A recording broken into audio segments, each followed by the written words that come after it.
This is Daleko Arts, the theater you know and love based in New Prague, Minnesota. This year, for their virtual season, they decided to embark on a new adventure, which is the creation of a reality TV show of sorts. So many people are sitting around with all these amazing ideas in their heads. We thought we were creative. No, it's our audience. It's not us. Audience members and patrons submitted their best ideas for a play. Out of 50 submissions, 3 ideas were selected to participate in the script. These creatives are paired with their own individual coaches and will partner with a local playwright to shape their ideas into little seeds. Everyone is competing for the grand prize, and the winner of the script will walk away with a lot of bragging rights. Hi everyone, welcome back. This is the finale of the script, and my cat just went to the bathroom. I'm so sorry. That's what's happening over there. But anyway, welcome to the finale of the script. It's been a year. It's been a year and you were with us every step of the way. So thank you for bearing with us and joining us and watching and chatting and engaging with our creative stories. That's just been the best part of this whole process. So what is happening today? Today we go live this evening. It's happening. It's all happening today. It's Wednesday, May 26th. And I just got out of the shower. I am getting ready. So is everybody else on the team. But before we proceed to our live segment, our coaches and our playwright wanted to give to you one last message in form of a video. Our coaches are campaigning for their creative, so there's some kind of like propaganda messaging in there, you might notice. And Heather is introducing a very important actor who I think you will all come to love and cherish, named Cooper. So very important messages coming up very shortly. I'm going to go get ready, and I hope that you are all still with us after watching all these videos. So yeah, I will see you in just a moment. Okay, bye.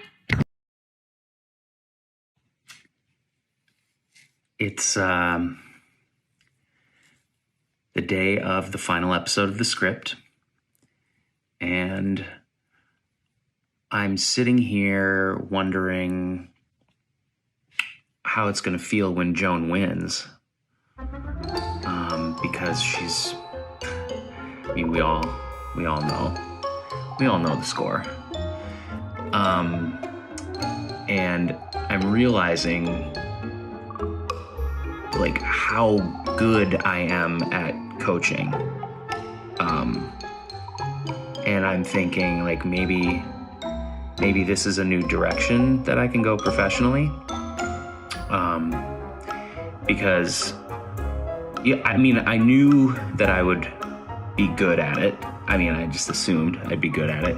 I didn't know how good. I didn't anticipate being this good at it.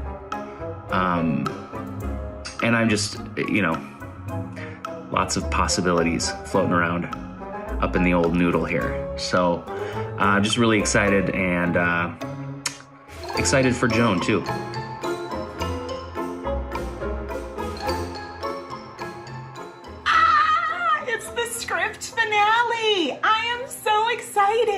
This is what we have been waiting for all year. This is what I have been training for since September.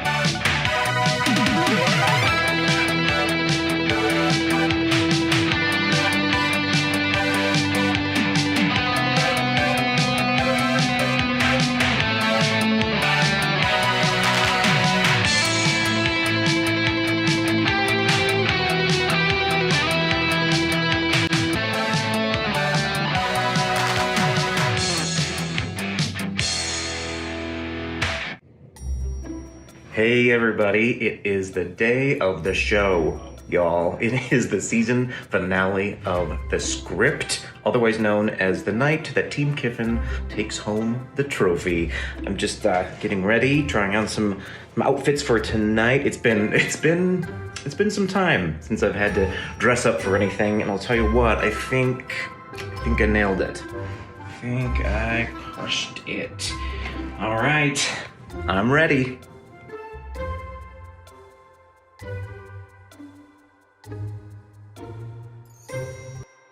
Hey, Cooper!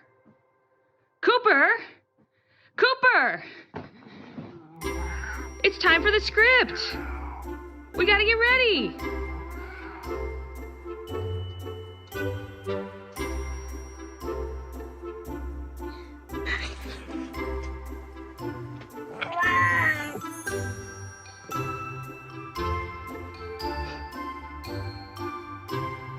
Yeah, it's gonna be a good time.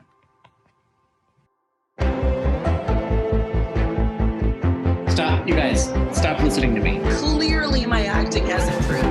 I can't talk. And I'm trying to build my cat's resume. I don't know. We're so talented.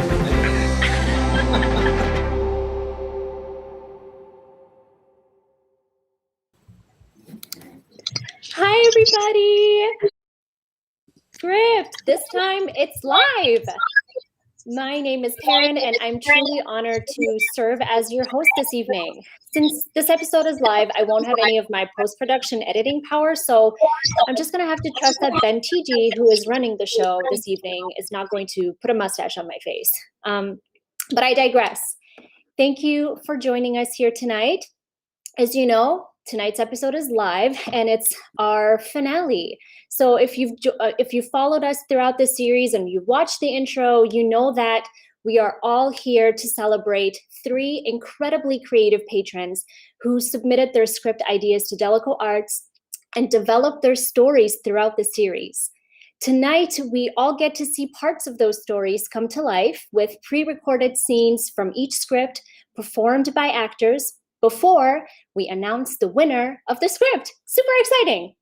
Unfortunately, we are missing part of our coaches, or one of our coaches this evening. Chris Karki was unable to join us, but I want you to rest assured that all of our creatives are going to be supported equally in this final stretch. So the amazing Daleko Arts co-founder Amanda White is stepping in support of Chris's creative, Angela. We have a lot of content for you, so I'm going to just stop talking and get started. Let's bring up our coaches to this virtual stage and get this party going. Hi, Let's guys. see everybody. Hi. Oh my goodness. How is everybody? You are Amanda. I'm really red. I don't know what it is. You guys, I'm ready to go. I got Chris's training routine from her. I'm ready. And you look glorious. I mean, I know you said you look red, but the lighting is fantastic. Well, thank you. Infinitely better. I don't look like a strawberry right now, do I? Let's just be honest. A little bit. But like a Okay, perfect strawberry. Okay. I'll mess with the lighting when we're on a break. Okay. Perfect. Yeah. I mean, how are we feeling? Are we excited, Patrick and Ben? I'm feeling oddly emotional about tonight. I mean, it's been literally a year. So much has happened to all of us in this past year. We've been through some things, and we've grown together. We've learned things about each other. I've learned things about myself that I wasn't aware of prior to all of this. I am so excited for tonight. I'm so excited for our creatives. This has been an amazing journey. So I'm gonna the cry cams on Patrick all night tonight. Oh yeah, Patrick, I have one follow-up question for you, based on your video from the intro. Are you wearing pants tonight? That is a mystery that's only for me to know. Only I know the Okay, answer great. to that. He's not. Excellent. No, He's not. Definitely not. Who's the strawberry now? Oh my goodness. So, I mean, Chris is not with us, but watching her montage, I mean, if you've watched from the beginning of this series, her approach was very like friendly and empowering everybody. And then here we are at the finale, and the video that we just watched with her punching Ben and Patrick's headshots, that kind of told a different story. How do we feel about that? I know Chris is not here, but Yeah, well, Perrin, here's what I'll say. I know one of my favorite things about Chris Karki, and there are a million of those things, is that she's like such a cheerleader. She is somebody you can count on to have energy up here.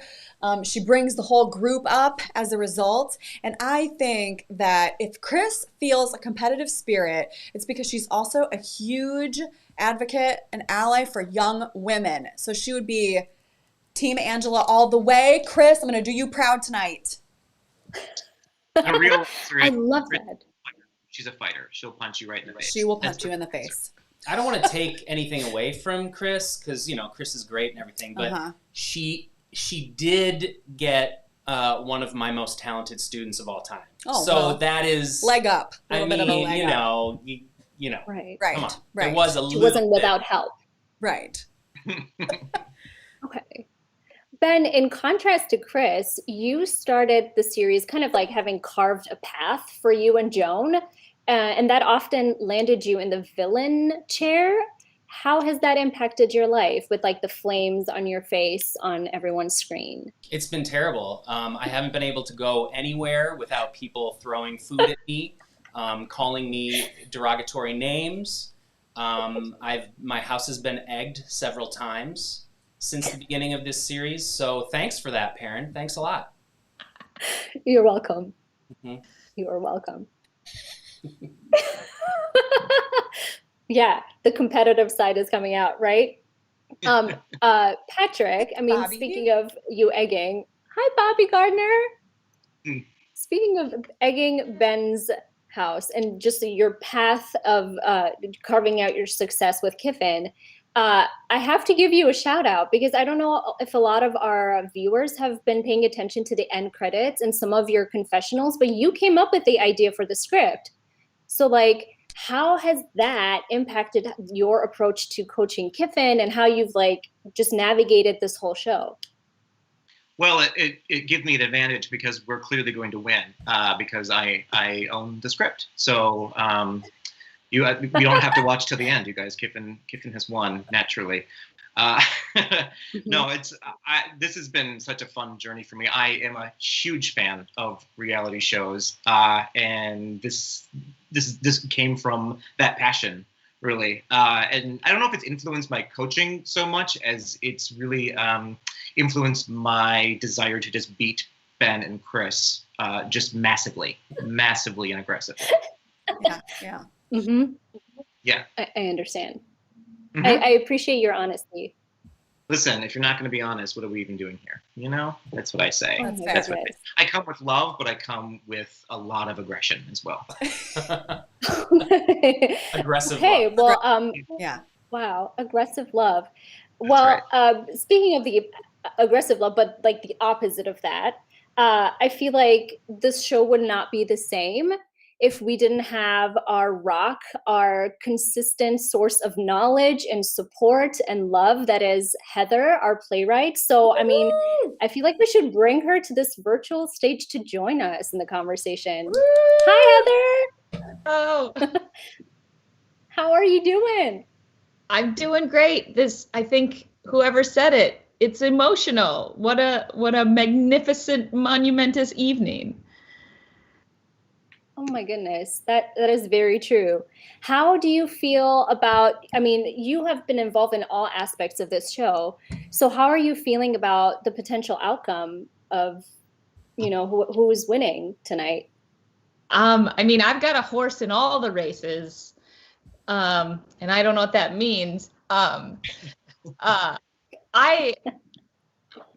can't say who's going to win. Nor can I say who I think should win or who's the most deserving or who wrote the most correct whatever. Mm-hmm.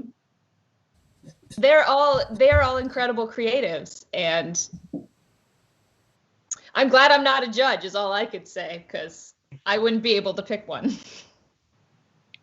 I totally understand and relate to that. Heather, how has this experience been for you? And we can mute Ben so you can be totally honest.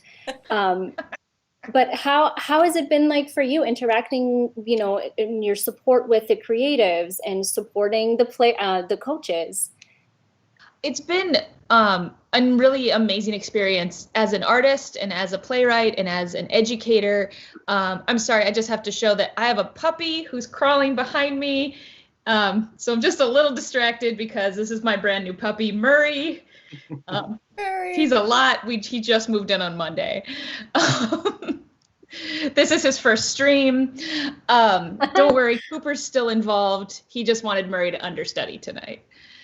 So this was it's amazing collaborating with artists, because you develop things that you didn't even know were there. These 3 incredible stories are so unique and so individual to the creative that I felt so honored to be able to help shepherd it, give advice, give bad advice, give feedback to just help these stories come to life so that they can continue their journey. And you've done a fantastic job. I mean, just even editing, I hope our audience knows there was so much help and advice that, you know, kind of didn't make it to the final edits. But Heather was there answering every question as much as she could offer help. She was there throughout the whole thing. And Heather, I'm going to ask you to confirm that you have, in fact, taken each of these different stories and you have written each of our creatives one scene to be performed tonight. Is that correct? Yes, I have, with the creative's permission, synthesized what I've experienced with the creative's notes into the first 10 pages. These 10 pages can obviously evolve as the creatives see fit. This is just like a taste of what we've kind of been talking about, as if you have an idea for a dress, but you don't know how to sew, I came in as the sewing machine to help put it together. So yes, I can confirm that that is what I have done. That is a beautiful metaphor. And I'm so excited to actually see these scenes. I have not watched them, so I feel like it's really going to be exciting for all of us and emotional. How was the experience for you writing for 3 different voices? I mean, you were, as you said, you were acting as like the sewing machine, kind of like the vessel through which the story could, you know, come to life a little bit. But how was it writing for like such different stories and such different voices? It was an incredible experience, very challenging because, like you said, they are 3 very different stories, and getting in the heads and also channeling the intention of where the creatives were putting all their stories. In a way, I felt that I was of service. Like, I'm like, I am here, again, more metaphors. I'm the road for these cars to drive on. They know where they're going. I'm just putting down the yellow lines of the no passing zone. And I don't even know if that's how roads are marked. I don't either. Oh my gosh, Amanda's light looks different. Well, am I She's now? like I'm a purple. blueberry. I'm purple now. I'm gonna keep working on it because now she looks like the girl who ate the blueberry. Yeah. In Veruca Salt. Yes, I do. No. yeah. You guys, I'm gonna do a little shout out while he's adjusting me to Ben TG because he is such a one man. There. How about that? Oh yes. Okay, we're back. We're back. He is such a one man show over here. It's what for an entire season of theater, Ben TG has been the man behind the curtain. So I could not be more proud or impressed. Joan gets bonus points for that. Okay. Okay. Nepotism. Yeah.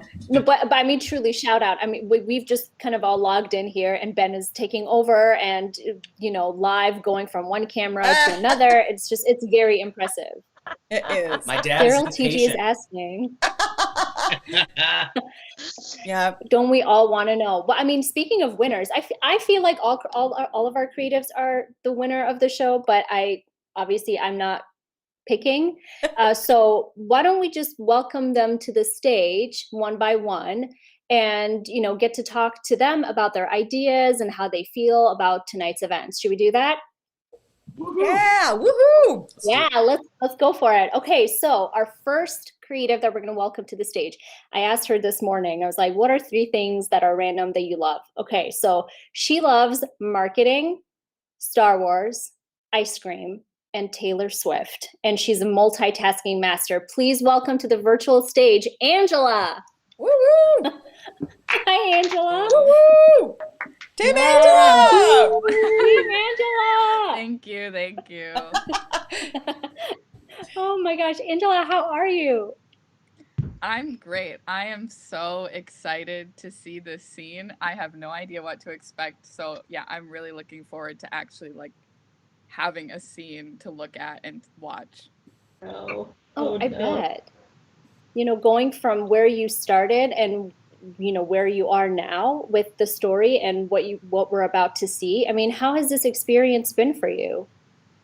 It's been so fun, and it's honestly been like a really great growing experience. It's really exposed me to something that I didn't realize how much I loved. So like, I don't know, we'll see where it takes me, but I've really enjoyed it, and I'm really excited to see where it goes. Well, we're super excited to watch your scene. I also have to ask, even though Chris Karki is not here and Amanda is standing in for her, watching that intro video that she made for you, which I have to say props to Chris Karki. I did not edit that montage of her working out. That was all her. So how did that make you feel? It made me feel great. Super excited. Yeah, like you had said earlier, Chris is just a really great cheerleader, and it's been so fun to have her on my team. She's been so supportive, and yeah, it's been a really great experience with her. We're glad to hear it. And she loves you and we love you. And again, like it's just been lovely having you on the show. So Angela, I'm going to confirm with you. Do you have, as we talked about last episode, do you have an elevator style pitch that you have with you to read to Heather and the coaches? I do, yes. Amazing. So we'll let Angela pitch her idea to the team. Sounds good. So the pageant follows Riley and Barbara, two best friends fresh out of high school in a small southern town. In an effort to earn some money before college, the girls sign up for a beauty pageant, thinking the contest would be easy. However, their friendship is tested when the pageant is much more rigorous than expected. Along the way, Riley and Barbara meet a comedic cast of pageant contestants, learn valuable lessons, and come to realize what their friendship really means to each other. Ugh. I mean, coaches, Heather, what do we think? Fantastic. I just love it. I love it so much. Yeah. Me too. Cry cam already like I'm already getting emotional again. Oh my God. Well, does that make you feel super excited to watch Angela's scene? Yes, I cannot wait. 100%. You guys, I am so excited for you to see this scene. Heather, you rocked it. Angela, such a great idea. Yeah. Team Angela. Team Angela. Okay, Ben, whenever you're ready, let's roll the clip.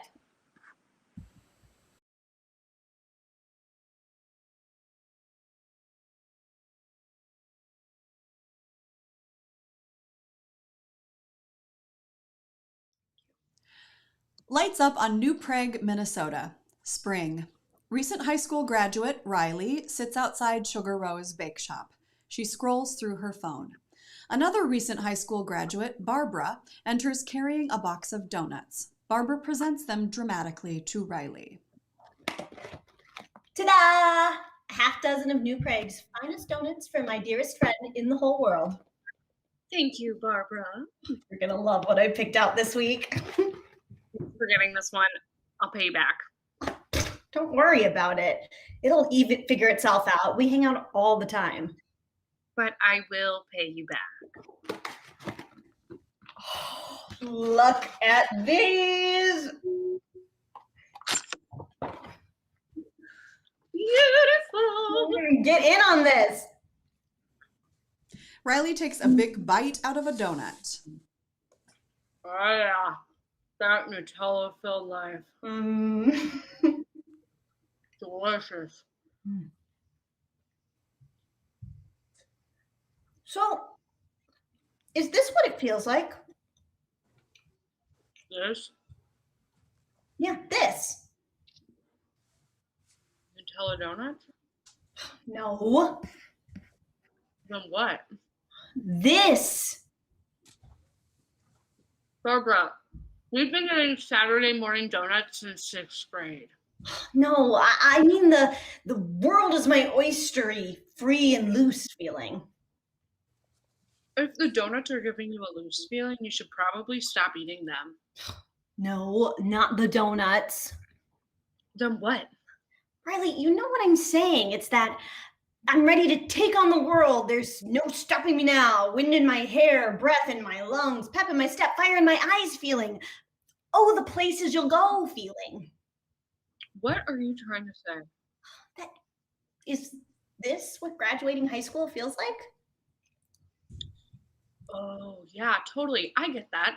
The OMG, I don't have to go to high school next year feeling. Why didn't you just do it in the first place? I'm being poetic. Oh, poetry, is that what that was? Hey, don't mess with the valedictorian. I don't think you still get to say you're the valedictorian the day after graduation. My academic achievements are eternal. And my hunger is immediate. See, Riley, this is your problem. You aren't focused on the future. My future is donuts. And then what? Gotta get to the auto shop to help Dad this afternoon. I'm talking big picture. Can you just say what you mean, like in plain, easy to understand words? Okay, fine, if that's how you need it. Barbara moves the donut box, pats her lap, indicating Riley should sit on her lap. You need me to speak very clearly, then sit. Riley sits on her lap. Okay, little girl, now listen. I won't use any big words or metaphors. Tell me, what do you want to be when you grow up? Come on. Riley gets up off her lap. Answer me. You know this. Then say it again. What's the point? You already know. Speak it into the universe. Allow your future to hear you call it. Okay. I want to be an engineer. There, happy, Barbara? Yes. Doesn't it feel good? I do not know what you're getting at. The future. We're both going to college in the fall. These are our last 3 months before we buckle down and pursue majors and dreams and careers in life. We need to make the most of this time. Then let's not think about that during these 3 months and let it all figure itself out in the fall. See, you don't even plan. I'm going to double major and triple minor. Or maybe triple major and double minor if I can take full summer course loads. I'll look into that. Okay. I've already reached out to the head of the environmental club at the U and the school newspaper and the robotics team. You might like that club. Okay. And I'm looking for a job this summer to earn some cash to help pay for everything. I'm going to work my hardest to make up what my scholarship doesn't cover so I'm not bogged down with student debt my whole life. That's so cool for you. Oh, I'm so sorry, Riley. I know you don't have any scholarship. I shouldn't just blab on like that. Don't worry about it. Look, not worried at all. And it's not that big of a deal anyway. I might not even go. What? What? You might not even go to college. I might not. Not everyone has to go to college. That is correct. So, yeah. You want to be an engineer. Engineers have to go to college. It's just so expensive. I don't want to talk about this right now. Dad's expecting me at the shop. Well, at least you're getting paid by working at your dad's auto shop. You are getting paid, aren't you? He can't make you work for free just because you're his daughter. I don't want to talk about it. He has to pay you. You're just like an employee. No, Barbara, I'm not getting paid.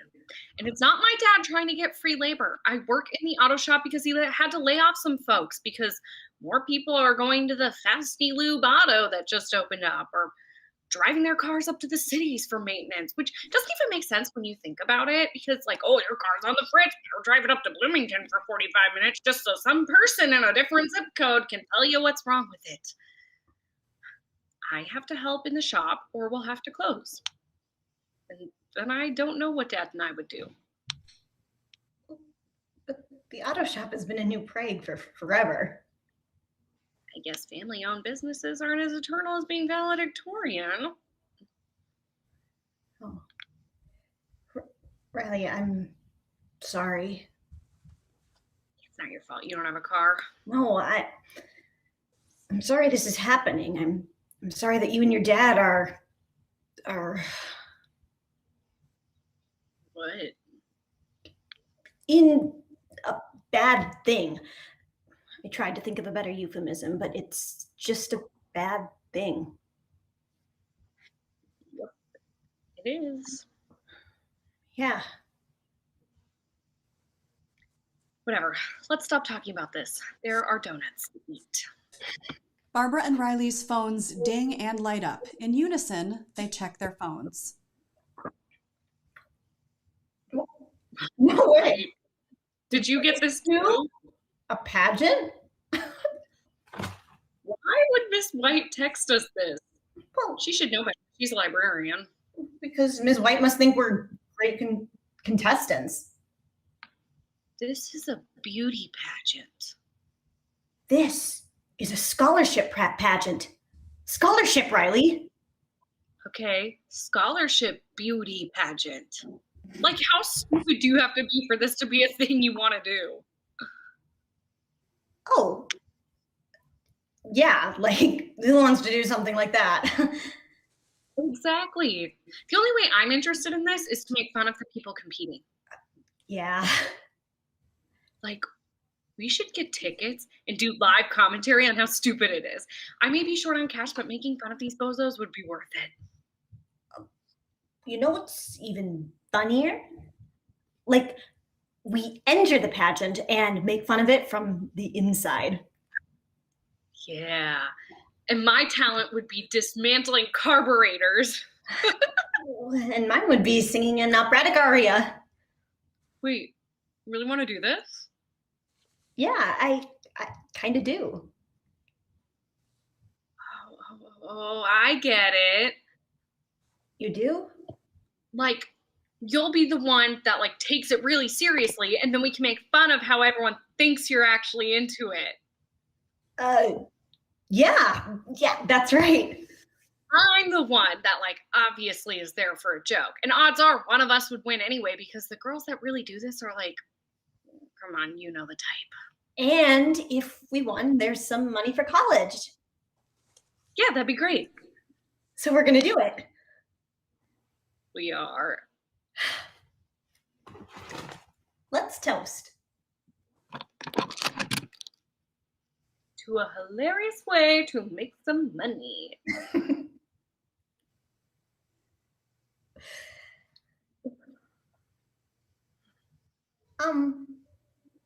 Now we're in a pageant.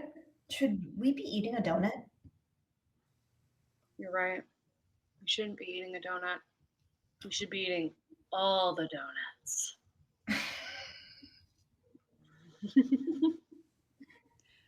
End scene.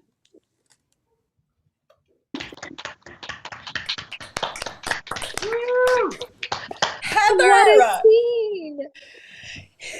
Oh my goodness. Wow. I mean, that was mind-blowing. Angela, how did that make you feel to watch? I'm like trying not to cry from excitement. Yeah, it was so exciting. Like, oh my gosh, so fun to see what Heather did. Heather, you did a really great job. I loved to see just like the real life versions of the characters. So fun. I loved it so much. Did it align with your vision for the characters? Yes, for sure. I was like shocked at how she got it exactly what I was envisioning. And Oh also my the goodness. actresses were great. Oh, they're both like- fantastic. I mean, I'm also biased. Leah Walk and Maureen, they're both fantastic and just delightful to work with. Yeah, they did a great job. Heather, what are your thoughts? I mean, what was your process in writing this? Honestly, Angela did all the work. Because those characters are so very full and very real, and we'd worked on talking about them for months. So I'm like, well, I know who they are. Really, my job was where should they be to kick off this story and get all this awesome stuff that's in this play that Angela has crafted, get it rolling. In playwriting, you plant seeds, and then later you harvest those seeds. So we had to plant some seeds on what we will discover and the journey these two individuals will go on. It was really fun to, I read them, Angela's sort of initial synopsis, her initial idea, because they both kind of went, oh, what happens to these two? And they both immediately were like, okay, got it. I know who these people are.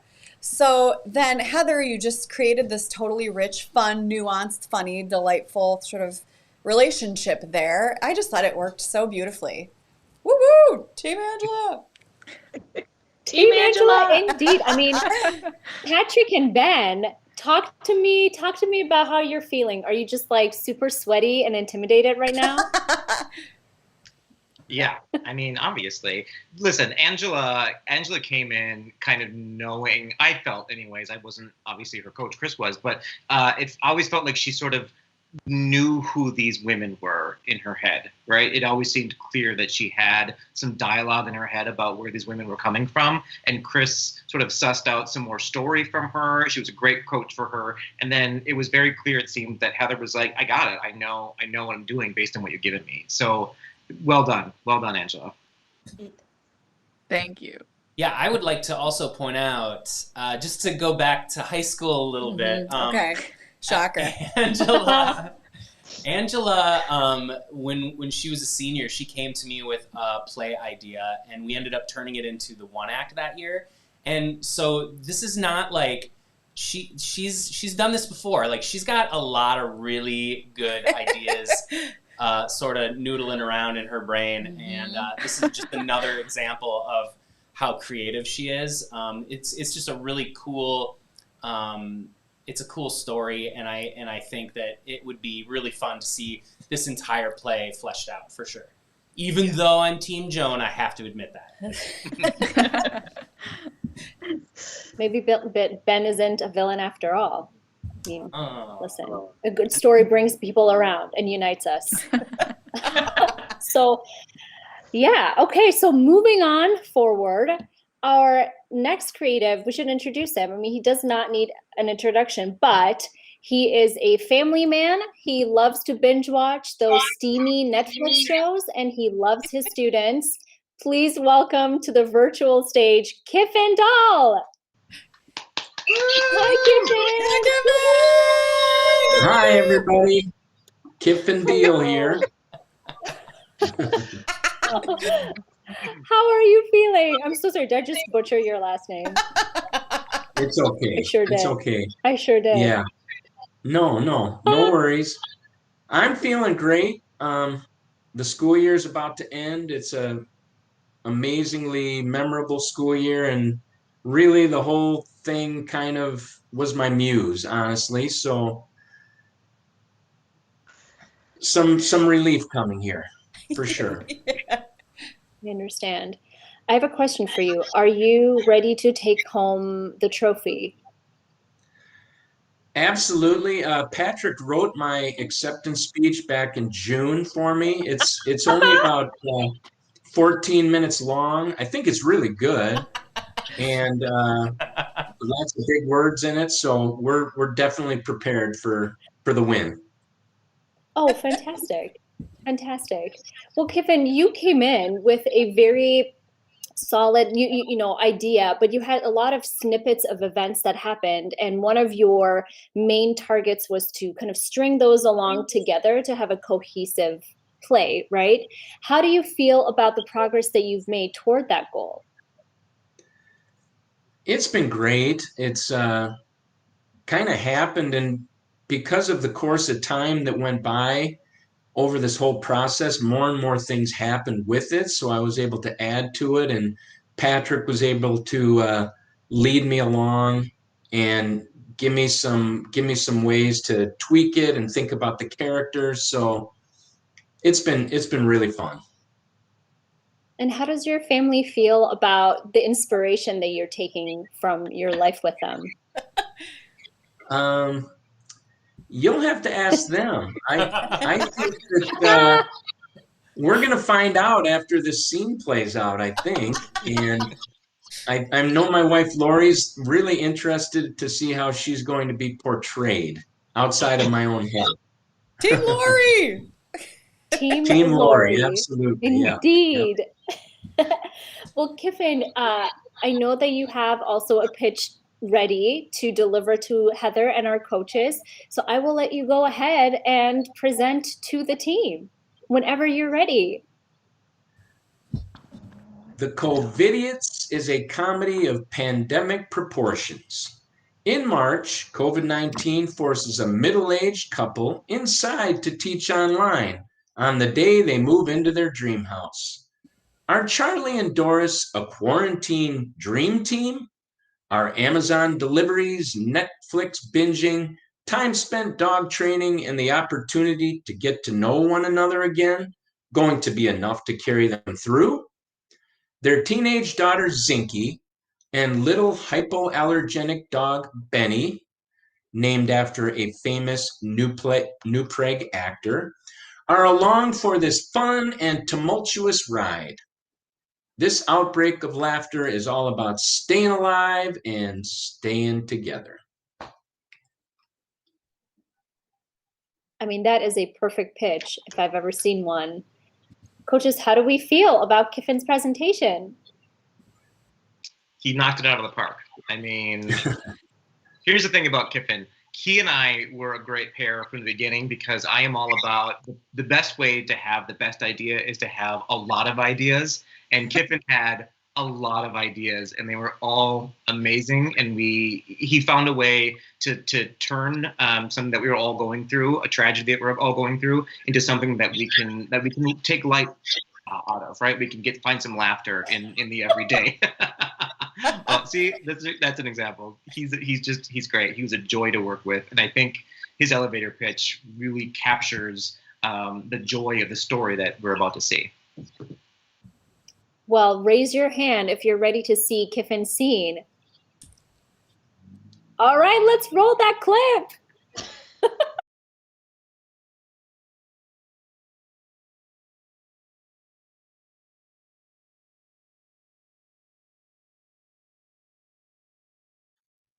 Opening theme song to the Covidiots plays.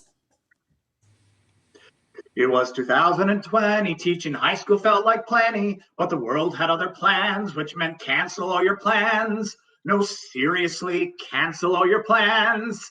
Not joking, no more plans. Gotta stay 6 feet away, and for more than just a day, the world was on pause, staying home were the laws. But please don't pity us, because we're the Covidiots. Yeah. Lights up on a 2020 New Prague home. It's the afternoon of the last day of school. Charlie sits at a kitchen table with the light from the laptop illuminating his face. Okay, class, congrats on finishing your final. I'll see you at the virtual graduation this week. And don't forget to pat yourselves on the back for all of the hard work you've done and give yourself extra credit for the incredible fortitude that you have had at teaching me how to be a technology wizard these last few weeks here with our unexpected pandemic pivot to distance remote online learning. So remember to stay safe and stay away from each other. Bye now. Charlie logs off and closes his laptop. Well, let's hope that was it for distance learning. I never thought I'd miss standing in front of the classroom, wondering if my students were judging me on how cool my outfits were. Charlie stands up. He's wearing a nice polo shirt and hilariously printed pajama short bottoms. At least teaching from home, I know how ridiculous I look. Doorbell rings. Charlie answers the door. Without waiting for an invitation, delivery man Gary Tukalski barrels in with a stack of boxes. Make way, coming through. Leaning Tower of Amazonia over here. Gary, let me help you with those boxes. Oh, no way, Charlie. You don't touch these boxes. Seriously, let me help you. Hey, back off, Teach. This is job security. If I let you help me with these boxes, well, then pretty soon you'll be running down to FedEx to steal my job. I thought you worked for UPS. Yeah, well, times are tough. I work for the UPS, for FedEx, for Amazon, and even the Postal Service and Domino's. So if there's a box to be delivered, I'm your guy. And with the pandemic, people are ordering things more than ever, so delivery people are in demand. Gary, if delivery people are in demand, then why are you afraid I'll take your job? Economics, Charlie, supply and demand. If there's more supply than demand, well, then we'll all be out of a job. That's not how supply and demand works. And how would you know, Mr. School Teacher? Because I'm a high school teacher. Don't get smart with me. Let me help you with those boxes. Look, this is my job. You don't see me logging onto your computer to teach classes, do you? Well, you did Zoom bomb us in history class last week. Oh, that's right. I did do that. Oh, that was hilarious. Doris enters. Oh, I did hear the doorbell. Oh, Gary Tukalski, my favorite essential worker. Hello, Doris.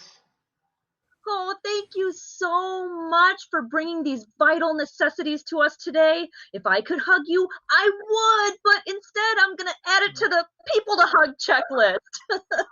Doris writes down on a literal people to hug checklist. Doris, what are all these vital necessities? Just the necessities, things we need. Yes, that's the definition of necessities. Well, these are our most important items. Let's see. This one is dog food. This is dog treats. Oh, this one must be the dog toys. This is a dog sweater, dog boots, dog brush. So these are all necessities for the dog. Yes, we need Benny, and Benny needs lots of necessities. I guess so. Plus, there is one thing in this stack for you. Oh, what's that? The dog collar. Oh, darling, I didn't realize we were in the kinky stage of the pandemic. We're not. Or at least not yet. This is for the dog. It's an electric dog collar, but I'm going to need you to test it out first. What? Well, I can't just put this on the dog and assume it's going to be okay. But you can put it on me? Of course. You can then tell me how it feels. Then I'll know if it's right for the dog. You know how delicate Benny is. Well, I'm starting to feel like the dog is more important to you than me. Oh, don't talk like that, dear. These are trying, challenging, unprecedented, uncertain times. We have to forge forward to the new normal. Now, more than ever, we need to dig deep and flatten the curve. We are all in this together. I am so sorry. I have been watching too much news. But really, please just test the dog collar. A small sacrifice towards herd immunity. Oh, there I go again. Ugh. Yes. I will test the dog collar for you and the dog and for the global community. Whoops. Then afterwards we can watch the second episode of The Crown, right? Oh yeah. About that. So I was So I was taking a break from watching the news, and I knew we were going to watch The Crown together, but then I accidentally watched the second episode without you, and then I watched the third, and then I watched the fourth, and now I'm already on season 3. But we were going to watch it together. I know. I'll fill you in on what happened. Spoiler alert, Elizabeth II is still the queen. That is not the same thing. I need to see if Benny likes these dog treats. Oh, Benny, come here, girl. Doris exits. At least I don't have to test the dog treats. I wouldn't say that just yet. Yeah, Gary, what are you still doing here? Don't you have more packages to deliver? Yep, I do. I just gotta go out to my truck and bring them in. More Amazon boxes for us? Oh, no. No, these are from FedEx. Bye now. Bye, Gary. Well, now, what are in all of these boxes? Gary exits. Zinky enters. Dad! Zinky, my perfect daughter.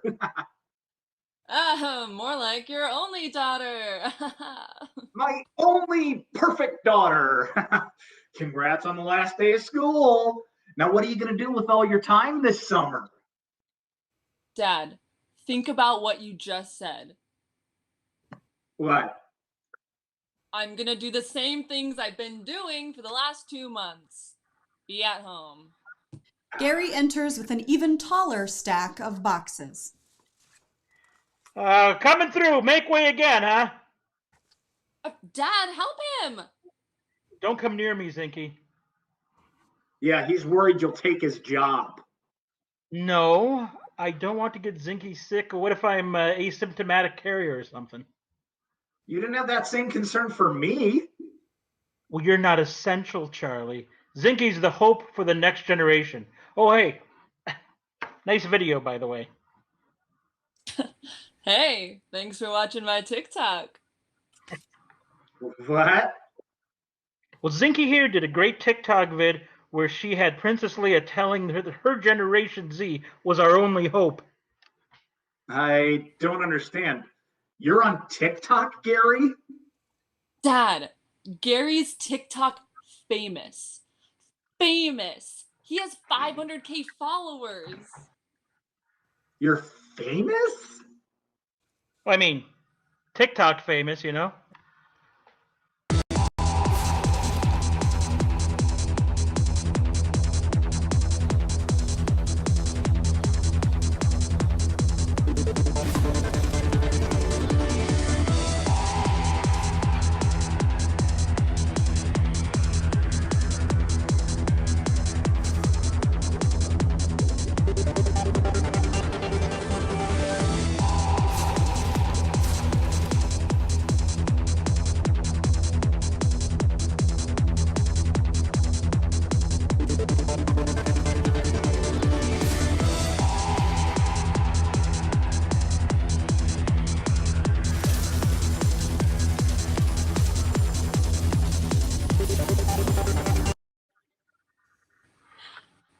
Yeah, I'm only really well known in the talk, but outside I'm regular Gary Tukulski, handsome delivery guy, but inside the talk, regular Gary Tukulski with 500,000 strangers are watching my videos. I don't get it. Yeah, no one does. Gary puts down the boxes. Okay, well, that should do it. Thanks, Gary. All right, bye now. Gary exits. Zinky, how many TikTokers follow you, and in what ways should I as a parent be worried? Yeah, come on. I've barely got a TikTok following. I'm just too basic. Gary is the king of the TikTok, and he's just a delivery guy. I can't seem to get any hearts or likes. I just want to be a little famous, even if it's inside an app. Hey, you are famous. You're in our family. You are COVID bubble famous. Thanks for trying, Dad. Doris re-enters. Oh, Charlie, I am so sorry I watched all of The Crown. You said you were on season 3. Oh, I was at one point, but now I am not. I just couldn't wait. Oh, I'm sorry I didn't tell you. You know how impatient I am. It's just like when Zinky was born on December 31st, and I couldn't even hold out a few more seconds to make her the New Year's baby. Oh, just think of it. She would have been the star in New Prague, so famous right out the gate. Something like that you can never take away from someone, but I couldn't wait. So she was just the old year's baby. Oh, that's what happened to me in The Crown. Except this time it wasn't Zinky crowning. This time it was Queen Elizabeth II. Oh. What did you say? This time it was Queen Elizabeth II. No, what about me? Oh, if only I had held out for 15 more seconds, you would have been the first baby of the new year. What a big deal that would have been. Just a little bit famous. I could have been the New Prague New Year's baby. You almost were, sweetheart. But you couldn't hold out for 15 seconds? Oh, well, Dad was yelling push and I went for it. How is this my fault? Charlie, well, you know how babies are made. Come on, you two, think about it. I could have been in all the papers, and I could be making TikTok videos about it now, and get to lead the Dozinki parade. I can see it. I can just see it. And now, the Grand Marshal of your 2020 Dozinki Days Parade, an all-grown-up New Year's baby Zinky. Wait. Hold up, Dozinky. Zinky. Am I named after Dozinky Days? I thought my name was short for Zinctoria. But y'all are telling me I'm named after the town festival? Well, if you count back 9 months. Well, that would be April. Dozinki Days are in September. Oh, no, dear, you weren't conceived during Zinky Days. Oh, no. No, not at all. You were full cooking by the time Dozinki Days Festival. We named you that because... The door bangs open. A giant box fills the doorway. We don't see Gary anywhere. All right, make way, coming through. Gary! Don't change the subject, Dad. It's my necessity! Doris, what is this one? Oh, it's a new mattress for the dog. This is the size of our bed. Exactly. Benny needs a softer mattress than the one we have. Okay, almost got it. Push. He. Sounds like when Zinky was born. Don't trigger me, Dad. Timber! Gary finally gets the box into the room and drops to the floor. Thank you, Gary. Oh, you're welcome, Doris. Jeez, Charlie, come on. I could have used a little help on that one, huh? You told me not to help you. You think you're so smart, huh, Teach? End scene. I mean, oh my God, my face hurts from laughing so much. Kiffin, how did that make you feel watching your story come to life? That was just awesome. Really, really, really great. First of all, Gary is like a cult hero around here for his Christmas shows, and I love him to death. And they nailed it. I really like how everything came together, and the birth of the child thing, and Fallon played that off really well. I couldn't have asked for more. It was fantastic. And to be honest, I don't know if this was meant to be, but as Gary was pushing that box in at the end, making the sounds like he was having a hard time, it was like the childbirth. So I thought that was really, really clever. I don't know if that was intentional or not, but I loved it. Well, let's begin with Heather. Heather, I mean, you were able to. Oh, there she is. We're just having a dog moment is what's happening. With you, we will circle back to you. Great. You guys, Oh my goodness. that moment was so classic. We forgot to give the cast a heads up while we were filming that TikTok video was going to happen. And Lizzie was like having the hardest time keeping it together. It was the first time she'd seen it. So leave it. Amanda, was that an all-in-one take? Yes. Yeah, It was. Yeah, when we recorded that, I think we did. No, we didn't do a rehearsal. They just went for it. We were recording. They were like, let's just record just in case we get it in the first take, and they did. We kept the first take. But yeah, so the reaction you saw from the TikTok video was their first time seeing it. It was brilliant. It was brilliant. And Ben, were you adding the effects on Jerry's video? No, actually, Tony Zadra, who plays Gary Tukulski, he sent me that video to use in the reading, and he did all of the editing himself. The only thing I added was the little TikTok logo in the bottom with the TikTok username, which I'm very proud of, at Gary Tukulski. So. Yes, yeah. Hilarious, beautiful touch. Oh my goodness, Patrick. I mean, I have to ask, what are you just, glowing with pride right now? I mean, I couldn't be more proud. Here's the thing: Kiffin is a storyteller through and through. Whether or not he believes it, we believe it now. He just needed, the permission and the platform to be a storyteller, and he got it, and we saw it tonight. So I'm so proud of him. Yeah, we all are. Yeah, absolutely. Because he, I mean, even through conversations throughout the series, he had all of those little ideas. I mean, those were all, Heather so masterfully put them together in that scene. But just hearing him, I remember, I mean, I was laughing just as hard as I was when I first heard Kiffin pitch all of his little snippets to the rest of the team.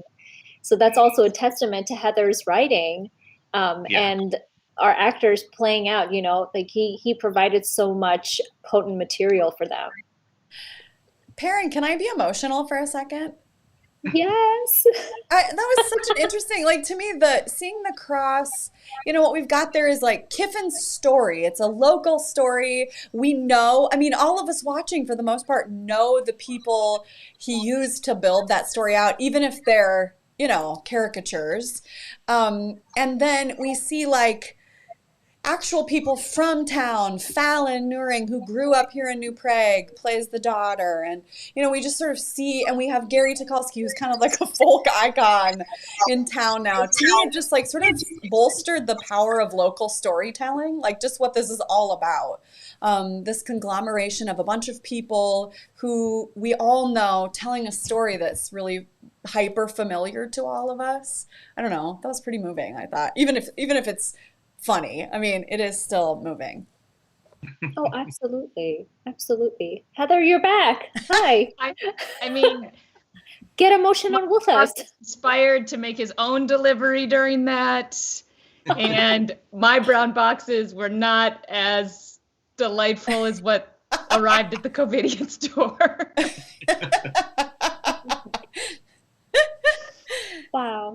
Wow. What a twist of events. It was really fun. Well, Heather, what are your thoughts? I want to make sure to check in with you before we move on to our next creative. What were your thoughts watching that scene come to life? Well, what a dream team of performers, first of all. All four of them are naturally extremely talented and funny. So they make this already very funny concept that Kiffin created even funnier with portraying it in that sitcom style that we've kind of been talking about that this play has. Absolutely. And you did such a wonderful job, adapting it into the format of a scene. It was so funny. I was crying, laughing throughout the whole entire scene. So well done, team. Okay, so not to make this harder for all of us, because it's already so difficult to even think about picking one winner, but I'm going to throw in one more creative to the mix, okay? So we're going to move along. Our next creative. She is as caring and generous as she is a brilliant storyteller. She has a love for and soft spot for horror stories that you may find some compassion in. She also does not need any introduction. Please welcome to our virtual stage, Joan from Team Ben. Hi, Joan. Thank you. How are you? I'm feeling so overwhelmed right now. Those other two scenes were amazing. The writing, the acting, it was just great. I am feeling inadequate at the same time and very excited. And oh my gosh, it's just like a whirlwind in my brain. It's weird. Well, I wouldn't worry because your scene, I mean, just even from the beginning of the series, you came in and you had such a almost like fully fleshed story, right? And throughout this series with Ben and Heather's support, I'm curious to know how it's adapted to this point. I'm very curious too. Yeah, I'm very curious too because Heather has done such an amazing job. I don't know what Heather's gone. I don't know what to expect. Well, just from your sole perspective, have you tweaked your story or your original idea much since you submitted it? I have not done much at all. I've been kind of sitting back watching you guys do all the work. Yeah. I've. Oh my gosh, I feel like Joan is selling herself short. So I'm going to ask Ben. Selling herself short. I think hype her up, Ben. Maybe hasn't changed anything, but has definitely refined a lot of the stuff and just made it more specific. So I think that's definitely what has happened through the course of this past year. Totally. And Joan, I have a very important question for you. I think the first few episodes, you kept mentioning that Ben resembles Brad Pitt. I think we're all wondering where you see that resemblance. We're really struggling here. Well, it's still there. It's still there. I've often wanted to meet Brad Pitt in person, and this is the closest I'm ever going to get. And so I'm just reveling in this honor of being able to actually imagine Brad Pitt. Yes. This is why we got along so well together. We just hit it off right away. Joan is quite the storyteller. Yeah, a testament to Joan's power of storytelling. Oh my goodness. I mean, a lot of the parts that you did not see, viewers, on the final edited episodes is Joan complimented Ben a lot. And so that's why I'm like, she's very generous and kind. So we'll see. Oh my goodness.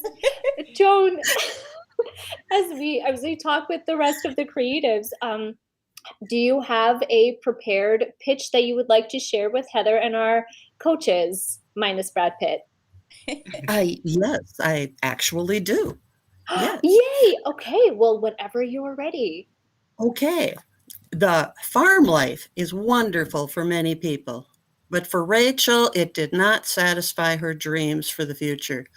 She wanted to be a teacher. Her father did not agree. Her future was on the farm, right where she belonged. The application was on the counter.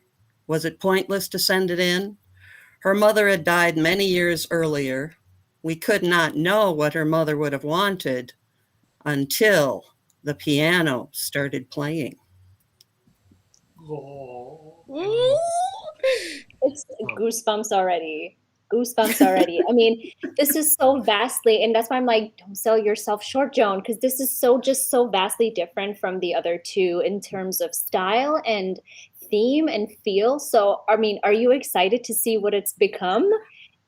Very excited. Very, very excited. Yes. Mm-hmm. Oh my goodness. Coaches, Heather, how are we feeling? Should we get it going? Let's see what it's about. Let's roll that clip.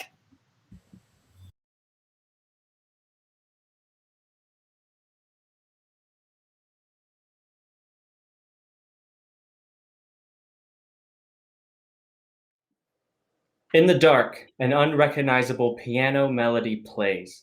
It might be Home Sweet Home, maybe. It varies in volume. It ends unsatisfactorily. This happens a few times.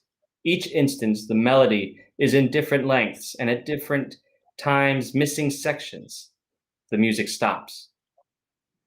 Lights up on morning in a 1940s farmhouse home. There is a kitchen area, table, and a sparse living area. It's realistic, but feels like a black and white photo. There is a door outside and a stairway leading upstairs. Near the dining table stands an upright piano that is clearly never used. There is a baby bassinet, an open Bible on a bookstand also in the room. The odd melody plays again. Rachel tiptoes into the room. As soon as she's visible, the music stops. Rachel approaches the piano. She puts her ear to it, listening. Nothing. She walks away from the piano. One barely audible note plays. She turns around. Was that? She rushes back to the piano. It can't be a mouse. She puts her ear to it again. She sees a mouse on the floor. She leaps and gives a small sound of surprise. Or maybe it is. Rachel's stepmother, Margaret, enters, carrying an infant. Your father was right. Did you just hear that? Of course I did. Do you think I'm stupid? No, I don't. And I heard it during the night, too. You think you're so clever playing that dusty old thing to wake up baby Janet. You heard the piano at night, too. You heard the piano at night, too. Who can't hear you down here pounding on the keys? It wasn't me.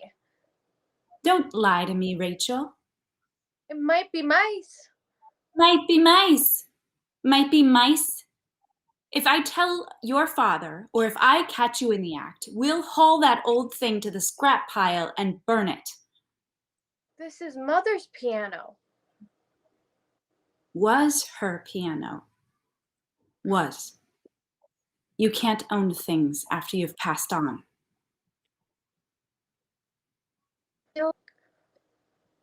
Go start your chores. Or are the mice doing that too? I need milk and eggs so that I can make everyone breakfast, because I know and actually do what is expected of me. Margaret, I don't think that... No, you don't think. But that's not what I... No buts. Go. Margaret points to the door. Rachel gives a glance to the piano and Rachel exits outside. Her head is always in the clouds. Margaret puts baby Janet in the bassinet. The outside door opens suddenly. Margaret freezes, staring at it. She then confidently walks over and closes it. Dumb girl can't even shut a door properly. Margaret walks away from the door. The door reopens. Margaret turns back. She walks back to the door. She leans her head outside. I'm sick of your shenanigans, Rachel. Margaret slams the door, presses it shut, moves to the kitchen to prepare to cook. Alfred enters. What are you hollering about? Same thing as always. Well, I got 3 kids. Which one is it? The 2 boys or Rachel? It's Rachel, and you have 4 kids. Stop overlooking our baby Janet. And baby Janet's too small for you to be hollering about just yet. Let's hope she never becomes like that daughter of yours. What did she do this time? She's defiant. Alfred, she needs to learn her place. She will. She hasn't yet. What are we going to do with her? Well, her destiny is to marry a farmer and raise kids. A window rattles. It startles them both. With what uselessness she is, I doubt any man will have her. Better off sending her to a convent. Forgetting we're Lutherans. We don't do convents. At least her brothers know what they are for. Those boys understand that they are here to work this farm. And I'm heading out to do as well. Make sure Rachel doesn't try to milk the hogs. Alfred nods and exits. Margaret watches him leave, then goes over to make sure the door is closed. From the bassinet, baby Janet starts crying. Margaret goes to her and picks her up. Oh, what is it now? You don't like her either? I don't blame you. Now make sure you don't ever become stupid like her. At least you're half me, to have some chance of turning out all right. Baby Janet continues to cry. Margaret tries to quiet her. Come now, I know you didn't get any sleep at all because of her. Margaret exits upstairs with the baby. The window rattles again. A small note plays on the piano, and one page is flipped in the open Bible. Alfred enters from outside. Forgot my hat. He reaches to the hat hanging near the piano. He takes a moment to consider the piano and places a hand on it, gently, reverently, then taps a few keys with no sense of musicality. Margaret speeds down the stairs. Rachel, I knew I would catch you with that piano. It's me, Margaret. Oh. Came back for my hat. She's been playing that thing. Deliberately to wake up baby Janet. To make baby Janet a bad baby. She's jealous, Alfred. Rachel doesn't play piano. She does too. Her mother did. Well, her mother died before Rachel could learn. That's even worse. She's got the devil in her. Defiling an instrument with her untrained hands to hurt a baby, to hurt me? To hurt our family, Alfred. Marry her off, send her to a convent. She's getting too old to keep around and too bothersome to care for. The outside door opens. They both jump. Rachel stands in the door frame with her apron holding the eggs. Speak of the devil. I got the eggs. I can see that. Didn't you have enough sense to use a basket? I couldn't find it. The answer to my question is no, you didn't have enough sense. Rachel, you need to help your stepmother out more. Any more help and she'll burn this place down. Stop the tricks. What tricks? The piano. That's not me. See? She lies. Rachel, you need to grow up. It's time for you to find a farmer to marry. You can't keep living here forever. The window rattles. Margaret stops it with her hand. Father, I don't want to keep living here forever. Finally, something we agree on. Good then. But I don't want to find a farmer to marry. What are you suggesting? I want to be a teacher. With what brains in your head? I don't understand. Mother was a teacher. I know. I want to be one too. You are a farm girl, Rachel. You belong on a farm supporting a husband. Mother was a teacher. You don't know your mother's story. She was a teacher. Then she married me. She didn't do both. I don't want to do both. I want to be a teacher, only that. I want to go to college to become one. No, absolutely not. And now I see I shouldn't have let you go to high school. Didn't fill your head with any sense of nonsense. The window rattles more. It's what is meant for me. I used to play school with the barn cats. I've always wanted this. You don't even know what it takes. You say the word college like that's the solution. I do know. Remember when I was snowbound during the Armistice blizzard? I stayed with the principal's family and we talked about how it's possible to get a degree and a job to work through the schooling. It's something I've thought a lot about. Stop. It's hard work, but it's my dream. I said stop. Oh, wish I could knock sense into your head, but I know even that won't screw it back on straight. You don't know what you're talking about. I will not have you nursing the same faraway look in your eye that your mother had. See, there's a reason it's called chasing dreams and not catching dreams, because that's all it is, a chase. You will not go to college. You will not be a teacher, and now I regret allowing you to go to high school. You don't even realize the extra work we all took on just so you could attend that high school waste of time. You don't need an education. You need to be someone's wife. Or in a convent. It's time for you to grow up and face reality. I am facing reality. Education is not for women. The window rattles and the piano plays loudly. Everyone is startled. Stop playing that. It's not me. Stop it.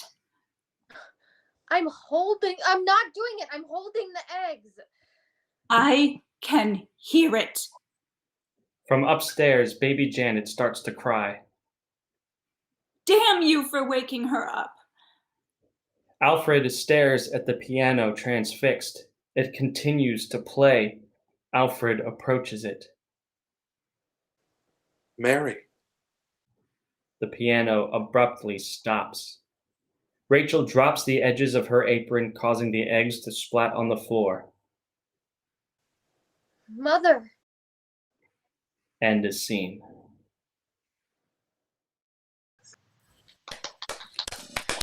Woo! Wow. I mean, goosebumps, Wow. goosebump nation. Joan, how did that feel for you watching your scene come to life? It felt so exciting, and I'm so impressed with Heather. My gosh. That is just wonderful. Yeah. I mean, I remember She you really pitching. nailed the characters. Yes, and all of your ideas were about, things going awry with the spirits taking over. That was so beautifully implemented. So kudos, Heather. Yeah. And also woo-hoo! kudos, Joan, for your brilliant idea. It was really good. It was cool to see the house become another character. I could picture that. My director brain sort of immediately kicks in. Like, you just think about all the possibilities with the house having personality and movement and all kinds of things. Ooh, that's really exciting and so creepy. Yeah, and it's really hard. That's one of the most difficult things to do on stage is creepy or scary. It's just difficult. It's a difficult hill to climb. And I thought even with most of the creepy things happening via stage direction, because it's a staged reading, you still got the sense of how eerie and creepy it would be if we were watching that actual play happen in real life. So Yeah, and I totally backing you up on this, Ben. It's even just on Zoom, I found myself just like catching my breath watching, and that's a testament to Joan's brilliant idea and Heather's writing. And kudos to you for coaching. How was that relationship? Like, are you just like super proud right now? yeah, of course I'm super proud. But I didn't have to do anything. I mean, like we talked about earlier, Joan came in with this idea really fully fleshed out already, and all we did was just talk about how to refine it a little bit. But it was pretty much there. She had it ready to go. It was something that she had wanted to work on for a long time. So, but yeah, I'm proud to have just been there from the beginning to like see how it's progressed, because it's cool. It's great. It's fun. That was wild. I love how, Heather, your voice is so different in that piece too. Like, it's that switch from comedy is like really unsettling. Everybody's voice seemed so sort of level and even. Like, ooh, that was really it was an unsettling scene. I agree, Kitten. That creeped me out too. Heather, how was that experience for you writing Joan's piece, it being a horror piece? It was quite, like Amanda just said, quite a shift for me, since most of my work is more comedic, and then when I do write things that aren't so comedic, they're still contemporary. This is a period piece, and it's got supernatural elements, so it was a really exciting challenge. Joan had done such incredible work in developing this world and showing us what she thought visually it looked like. So all the pieces were there and so helpful to glue it together. Cool. Totally. Agreed. So this is hard. We let's pick. Oh, Perrin, you're muted. Hold on, that was Oh, my I'm muted. on my side. That was my bad. You're good okay. now. Wow, Ben TG. Just because I don't agree, you look like Brad Pitt. So, I mean, this is going to be hard. This is going to be the hard moment of the show. It's the moment we've been waiting for, right, since the start. So we are going to reveal the very first winner of the script. Before that happens, creatives, truly well done to all of you. You have done an amazing job from day one when we were going through your ideas through the submission list to today, and just watching all of your hard work come to life. It's just completely inspiring, and I'm not trying not to tear up right now. And so I'm going to pass the baton and torch to Daleko Arts co-founder Amanda White, who is also sometimes an understudy for Patrick on the script, to announce the winner of tonight's show. Take it away, Amanda. I am so excited, Perrin. I agree, Jen. Hashtag team all of them. So creatives, you should know that from the very beginning, our coaches, any artists involved with the script, all of the actors who came in to work with us on these projects, Heather, as she was creating these scenes, we all were really blown away by the depth, the nuance of your ideas, by their range. And so what we decided to do is rather than have a scarcity mentality, we decided that we wanted to expand our world. So what we did is we created an entirely new piece of programming at Daleko Arts. So I'm going to tell you about that first, and then I'll tell you how the script and your work, creatives, fits into it. In the summer, in June of 2022, so that's next summer, Daleko Arts will launch its very first Cesta Festival. Cesta is a Czech word, and it means the path or the journey. And it will be Daleko Arts' annual New Works Festival. And what we are going to do next summer, with your guidance and permission, is to take all three of these scripts to build them out, commissioned by 3 playwrights, and then to present them in their full production in a staged reading form at next summer's Cesta Festival. So what that would look like is each of these completed plays, and we would have the year to work on them, hone them, develop them, would get what would be it would not be a fully realized production, so all of the sets and the lights and everything wouldn't be built. It would be a really simplified version of the productions, all 3 of them, in their final script form, performed for our audiences by professional actors and guided by professional directors. So our community and our audience can see all 3 of these plays fully realized, and you can share them with a wider audience, and we have the great opportunity to take your work and your ideas and to build them out with some of our professional artist community and our ensemble. So you three, it is hashtag Team All of You. You are all three officially the champions of the script, and we look forward to championing your work in full form at Sesta Fest 2022. Woo! Oh my God! That sounds wonderful. Good. This was a twist of events. And you guys all thought you would escape. Kiffin, you were like, I'm done now, I'm out. You got another year, people. Oh my God. We're really excited about this. We feel like your work, you have taught us, you three, and Heather, and you magnificent coaches have taught us that our local stories are, we knew this, but you've reminded us and illuminated for us that local stories are worth telling, that the stories that our community comes up with are deeply valuable, and they're the stories our audiences want to hear. So this is a very cool way for us to cultivate new plays, to give playwrights a chance to work. Imagine Heather and then multiplied. Can you imagine it? Like just the glory of it, to be able to see that kind of work and to hear those stories told for our audiences. We can't wait. So with your blessing, we will move forward with that game plan. And audience, we hope that you will show up in droves to see this work next June. So stay tuned for that. June 2022, Daleko Arts' very first Sesta Festival. Yay! Woohoo! Yay! Go Daleko!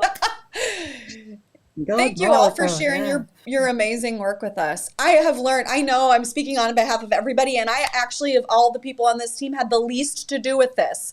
So here I am, just yapping at the very end. But what a remarkable, Patrick, thank you for this awesome idea. And thank you all for bringing your just beautiful skills to it. Heather, your guidance, your leadership was just really a gift to all of us. And you coaches, you're just, you know how dear you are to me. And we're all lucky to learn from you. And Perrin, our spokesperson, our tour guide, you hero. Thank you so much for being the voice of the script and for shaping it for us, for telling this story in such a clear way. Yeah, not only the voice, but she edited every single every episode. minute of it. It was just except for this one. Ben TG is the hero behind this, so we have to give props to Ben TG for all the technology and for making everyone look good. So go Ben TG. Woo! Well, thank you all. I was expecting more applause for Benji. Yeah, Benj, I don't know if you want. You're kind of more. You had more here. So if there's anything you want to say about Yeah, I mean, you covered it. I'm just really excited to see these three plays fleshed out, and I'm excited that they're the first of an annual festival that we'll do. So like every year, we'll get to like explore our patrons' crazy ideas and turn them into plays. That is so exciting to me. I can't wait to see like what people come up with as we move forward with this. And I think these three are the perfect three to start with because they cover all the bases. You know, you have crazy screwball comedy, you have heartwarming comedy, like sort of sitcom. It almost feels like and then you have like spooky, scary. I mean, it covers all the bases. It's really I'm excited. I'm so excited. I am too. I want to add that this whole experience has been amazing because of these three creatives and what we're going to do with their work. They just really taught me or showed me and showed all of us, I think, that not only is art for everybody, it can be from everybody. So well done, creatives. We're so proud of you. That's so great, Patrick. All right, we need some merch, people. Hashtag Team All of You. Season 1 winners. Team all of you. Well, you guys, I mean, if this was a normal episode, we would end it by high-fiving. But I feel like our audience should see some of our failed attempts. I mean, if you've watched the script, you've seen us do this high-five thing at the end of every episode. But what you have not seen are how many failed attempts we had. So before we say goodbye for the evening, we wanted to leave with you some of our some of our proudest moments as a team. Previewing. Let's practice one time before we do it for realsies because they never line up and then I have to pan to some random person. Okay. So we're going to practice together. We're going to go 1, 2, 3. And then after 3, we're going to go. Okay. So 1, 2, 3, go. Go slowly toward the screen, or are we all going quickly to the screen? Because this timing is tough. You know, how about say on the count of 2? 1, 2. Yes. Okay. That's yeah, perfect. on 2? Okay. All right, ready? So on 3 we go, and then on 2 we're here. Okay. So I'll count us in. Oh my God, we're a hot mess. Okay. 1, 2, 3, go. 1, 2. I get that.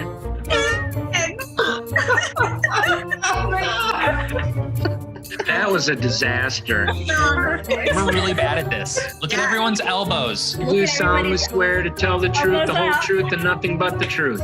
Here we go. 1, 2, 3, go.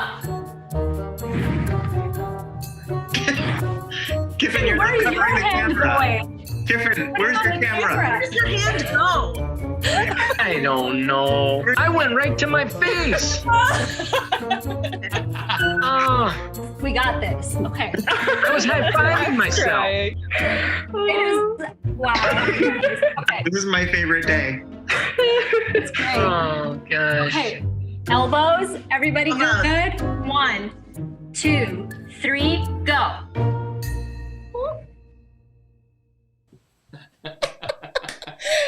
Thank you all so much for coming out. We are so grateful to have had you on this journey. Thank you all for your gorgeous ideas, and Heather for sharing your gifts with us, and just all of you. We're so grateful, and we will see you at SestaFest 2022. Yeah! Woohoo!